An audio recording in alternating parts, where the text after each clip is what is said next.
So, we had to go on a road trip yesterday. Yes, we did. We were on the road for a minute. And in the process, we got to thinking about and talking about road movies and iconic vehicles and such. And so we decided that today we're going to talk about that very thing. Where would you like to start, Wes? Well, I mean, several road movies come to mind, but when we first started talking about, on the road movies, was Road Trip itself. Yes. Fun movie, early 2000s comedy. Probably doesn't necessarily hold up very well now. It's got a lot of really, really hilarious moments in it. It does. And, it goes overboard a few times with just how cheesy and cringy the comedy can be in that movie. Which the early 2000s was notorious for. I was going to say there's a lot of movies like that as far as, not necessarily on the road, but the brand of humor. Yes. Euro Trip is another. Well, Euro Trip was obviously the not quite sequel to that. Right. Which honestly has my favorite cameo of all time. And if you don't know, I'm not going to spoil it for you. All I'm going to say is Scotty doesn't know. Scotty doesn't know. Moving on from that, one that I've always been a fan of, that I watched when I was a kid, Cannonball Run, and its sequel. Yes, Captain Chaos. The over the top characters of that Dom DeLuise, hilarious. That's an unofficial sequel to Smokey and the Bandit, if I ever saw one. And it kind of is. I mean, it's basically the same universe or whatever. A lot of just ridiculous moments, like the part where the girls pull that red car into a car wash and hit it with the sprayer, and it washes the red off, turns it to a white car. I love that 70s humor. So yeah, you also mentioned Smokey and the Bandit, which is also fun road movie. I grew up watching Smokey and the Bandit. Burt Reynolds, I don't like him in everything. I'm not a Burt Reynolds fan. And when I think Burt Reynolds, I do think Smokey and the Bandit. Well, that's prime Burt Reynolds. Right. I mean, that era, the late 70s, early 80s, Burt Reynolds is prime Burt being Burt. And it was hilarious. That's definitely the first thing I saw Sally Fields in. Maybe so. It was a lot of fun. What about that performance by Jackie Gleason, man? Iconic. Absolutely classic. I know, The Honeymooner, sure. Fear and Loathing in Las Vegas. That, at least at the beginning of the movie especially, is clearly a road trip in all sense of the words. It's an intense road trip movie. And look, I can watch that movie in the right mindset. But if I'm not in the right frame of mind, that movie has a way of like putting me down, man. It's a very down movie. It's dark. And you can go down a path mentally when watching that. Yeah, I haven't seen it in a good long while now because of what you're talking about. It's like It's heavy, man. I haven't wanted to watch that in a long time, right, because I'm not in the kind of mindset that I would have to be in to watch that movie. Absolutely. I prefer my days ending on a chill note, not a weird where am I at note. Oh, absolutely. No, if I watch Fear and Loathing in Las Vegas, I have to watch something happy directly after that to bring me back. Yeah, to kind of wash your mind of it. Exactly. I don't like a sour bite to end the meal. How about that? Fair enough. Put on a cartoon of some kind. There you go. That's like, man, you watch a really rough horror movie. Afterwards, I've got to put on like the Powerpuff Girls or something like that. Doug. I got to watch Doug. I mean, Billy West has to soothe me to sleep. It's a palate cleanser, man. There you go, a palate cleanser. That's exactly what I was looking for. Is. Absolutely.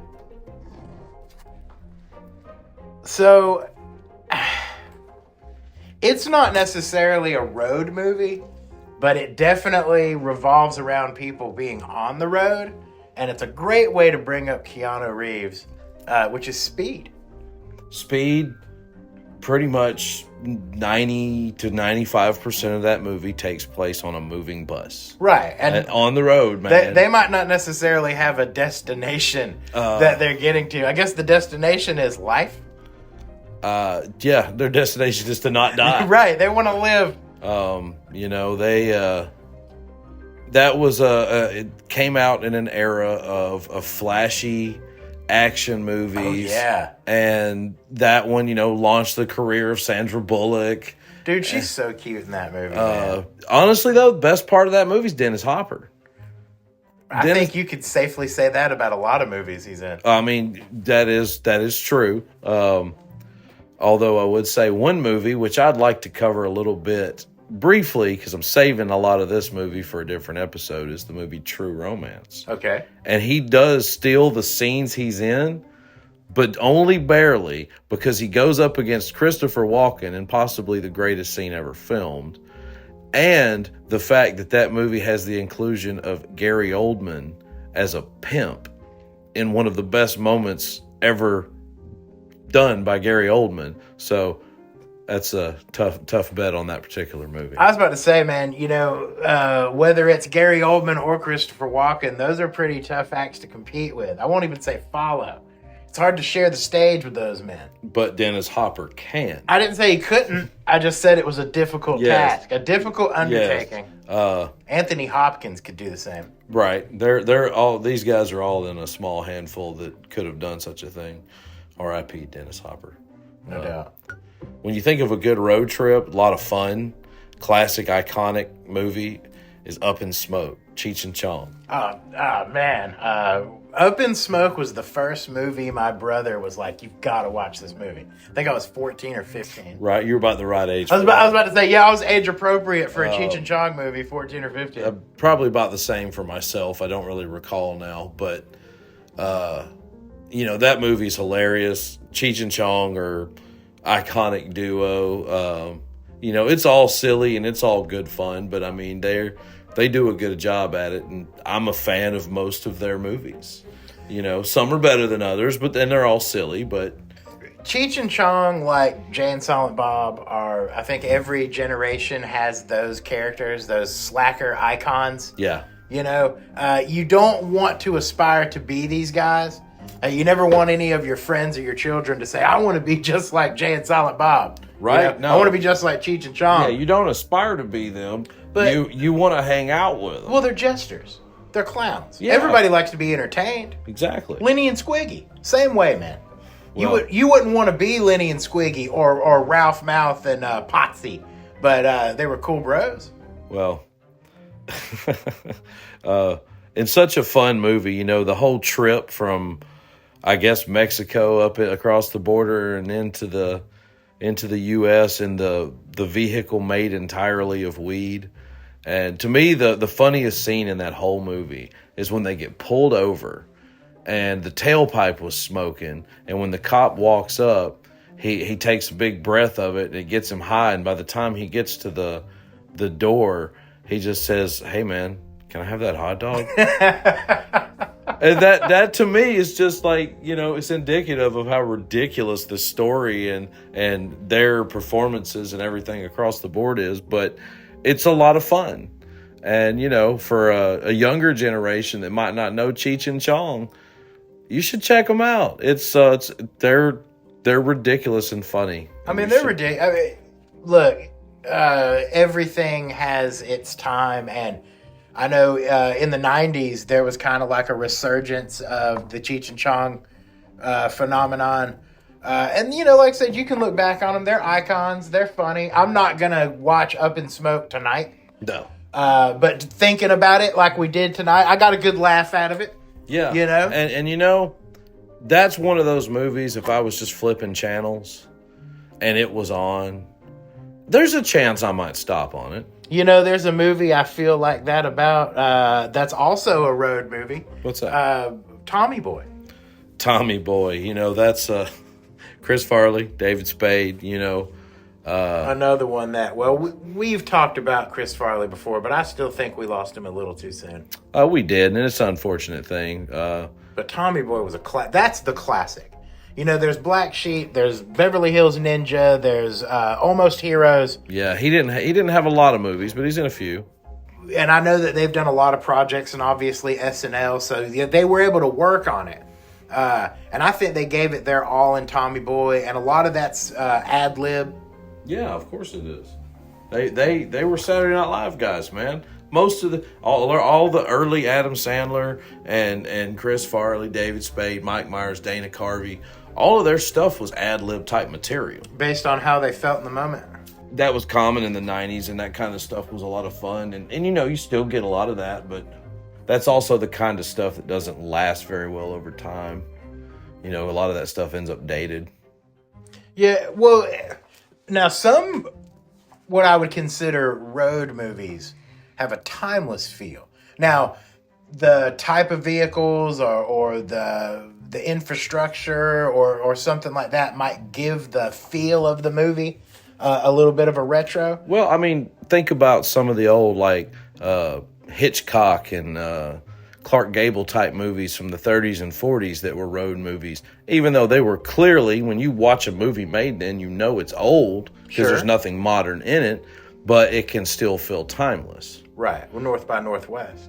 Exactly. Yeah. I mean, that kind of stuff will last. Well, that paranoia and that terror, we talked about this, about Judgment Night. Yeah. That could happen to anybody at any time. Yes, the circumstances could happen today as well as they happened in the setting of that film, which I believe was the 90s. I want to say that movie came out around 97, 98, 96. Right. Somewhere right in there. Now, we have talked about having fun on the road, but that is a thing. What about being scared on the road?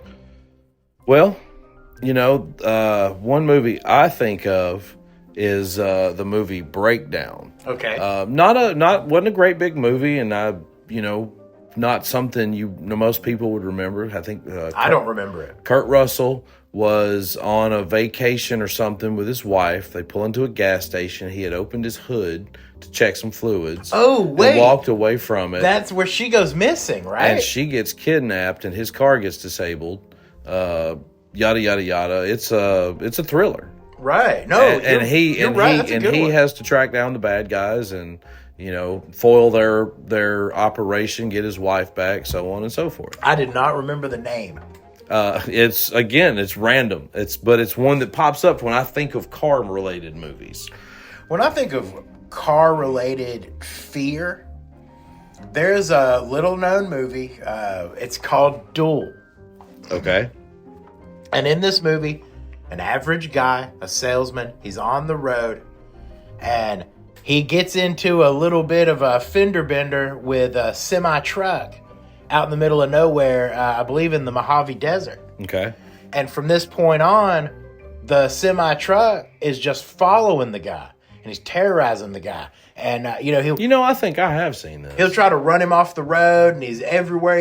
And just the fear of not knowing who the guy... And you have to understand, this movie was made in the 70s. There's no cell phones.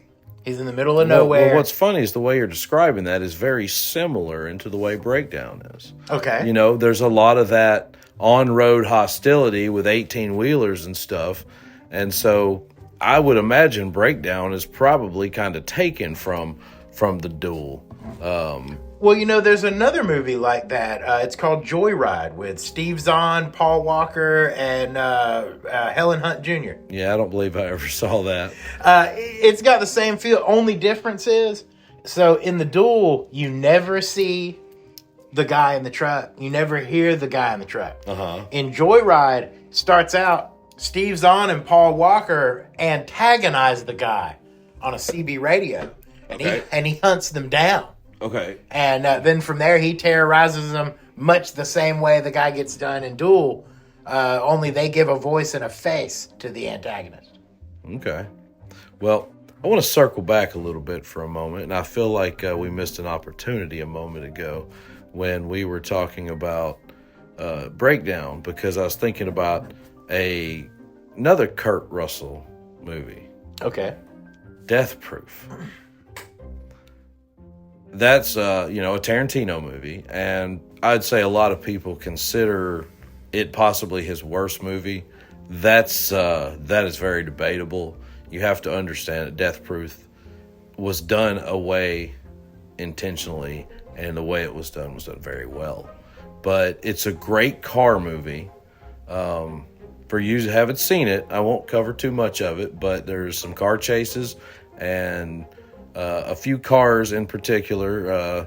Kurt Russell drives a Nova that's for stunts in movies. Stuntman Mike. Stuntman Mike. And the car is considered to be death-proof. Right. But only for the person driving. He takes a girl along for a ride, and she doesn't end up so well. Rose McGowan, I believe. It was. You know, the first time I watched that movie, I was in a bad headspace. And, you are not supposed to like Kurt Russell in that movie. And it's unfortunate that he's so fucking charming. That's Kurt Russell for you. Right, because all the way up into the point where he starts licking their feet, I was on board with Kurt Russell's character. I'm like, this is just an older guy. He's like a little fucked up, Nah. This guy's sick. This guy's a sick motherfucker. Yeah. So, anyway, obviously the back half of that movie consists of a bit of a car chase between him and the death-proof car, and several ladies who are in the acting profession, and they want to drive a car that's a replica, basically, of the Vanishing Point Dodge Challenger. And they convince this guy to let him drive it around, only to get into a car chase with Kurt Russell. That is madness. Look, in all sense of the way, man. I know you want to talk about that, but can we not just, you glossed over, they convince him? You mean they throw him a girl? We're just going to leave this young cheerleader-dressed woman with you while we drive this car. Right? To me, look, I understand they're the strong women, etc. But dude, leaving that chick there is just as bad and negligent as anything anybody else does. That's a very twisted point to that movie. So since we're talking a little bit about Quentin Tarantino, which I love to do, I'd like to talk about a scene that he filmed for Sin City. Ah, yes. It's just the one scene he filmed, but it's the car scene with Benicio del Toro and Clive Owen's characters. Sure. Riding in cars with insanity. Yeah. It's an amazing scene. And the way it actually came about, to me, is a great story. And the fact that when Tarantino made Kill Bill 1 and 2, Robert Rodriguez was like, why did you hire somebody to do your score? Let me do your score. Because I'll do it for free. So he let him score Kill Bill Part 2. And because of rules and regulations, he had to charge him, so he paid him $1 to do it. And then later on, when he was making Sin City, he brought Tarantino in because he wanted him to try this new fancy camera he had, because Tarantino was so old school and he didn't want to do digital. So he made him try it. And that was the scene he filmed, and he charged him $1, the same dollar back for filming that scene. So, fun little story. I like to tell those. But that's a great scene and probably the single best scene in that movie. Who's the master of horror? Stephen King. Okay. In the 80s, there was a movie that he made that he actually directed while fueled on cocaine, from my understanding, that as a kid was my very favorite movie. Maximum Overdrive. Oh, what a fun little movie. Maximum Overdrive, I've watched it as an adult, and it is absolutely off the rails ridiculous. No, look, Maximum Overdrive is the type of movie you would have expected them to send up on MST3K. I mean, right? Absolutely. Because I'm at a loss of words of how ridiculous it is. But again, I loved this movie as a kid. It was my favorite movie. On any given Sunday, you could turn on TBS and you had odds of either Star Wars or Maximum Overdrive being on. You're not wrong, because that's why I saw it so much. Exactly. If you've never seen it, maybe check it out, maybe not. If you want to have your mind blown just a little bit. Basically, the premise is machines take over the world for a brief period of time, and the merry band of characters that we follow are trapped in a gas station being circled by 18-wheeler trucks. Look, I'm going to give you the best sell point for this movie.